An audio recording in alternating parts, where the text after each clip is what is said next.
Hello everybody and welcome back to another brand new video here on my channel. So in today's video guys, I'm going to be giving you a few reasons why I believe The Crew 2 is everything Need for Speed should have been and why it's going to be a better game than Need for Speed Payback. Some of you may agree, some of you may disagree. I am a fan obviously of The Crew and of Need for Speed of course, a very massive fan of Need for Speed, but it could have been better.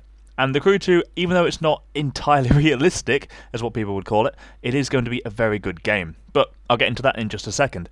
But before we get into today's video, guys, if you do go on to enjoy today's video, please slap that like button as hard as you can and subscribe so you never miss any future videos here on my channel. I do apologise for the lack of uploads over the last week or so.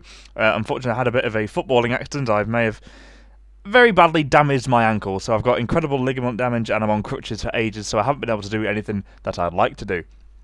But let's ignore that and let's go straight into today's video. So, Need for Speed Payback.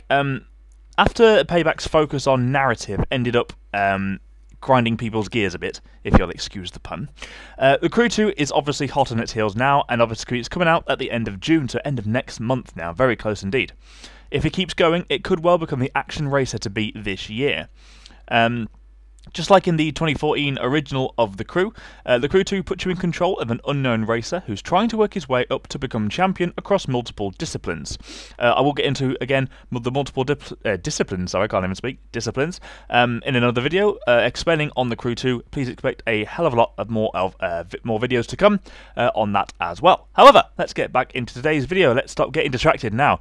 These include planes, boats and motorbikes, but here's where it gets interesting. There is an entire country for you to explore. Yes, obviously, Ubisoft has built a scaled-down map of the United States, including forests, mountains, and barren plains. Yes, it was in The Crew 1, but it's more detailed in The Crew 2. There's even a day and night cycle, meaning you'll be able to have some truly epic races. A developer has also told I can't remember who it was one of the magazines, but it takes around 40 minutes to drive from one side to the other by car. And to keep things interesting, there are 4 different hubs, each with their own theme and playstyle. These range from off-road motocross events to pro racing and drifting competitions. Obviously, the drifting competitions get some used to. The world can be explored cooperatively as well, so if you ever wanted to go on a virtual US road trip with a pal, this game is for you. So land, sea and air. Not that driving is the only way to get around in The Crew 2, because the game's neatest trick gives you the ability to shift into a car, boat or plane on the fly, Transformer style. So if you're mid-race and fancy getting an edge, you can drive off the nearest pier, transform into a boat and sail away. At the touch of a button you can transform into a boat or plane car, plane or car, etc. Similarly, if the roads are congested, simply morph into a plane and soar into the stratosphere. You can basically go that high anyway. They also have first-person cockpit views as well if you're after a real challenge. Motorbikes make a return but are limited to smaller events and races.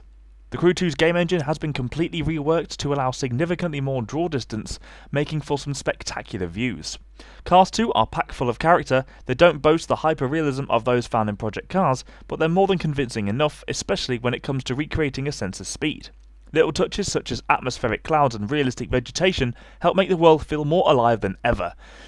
Need for Speed Payback may have had its moments, but the focus on narrative was a wrong turn, and it was made worse by the horrendous voice acting.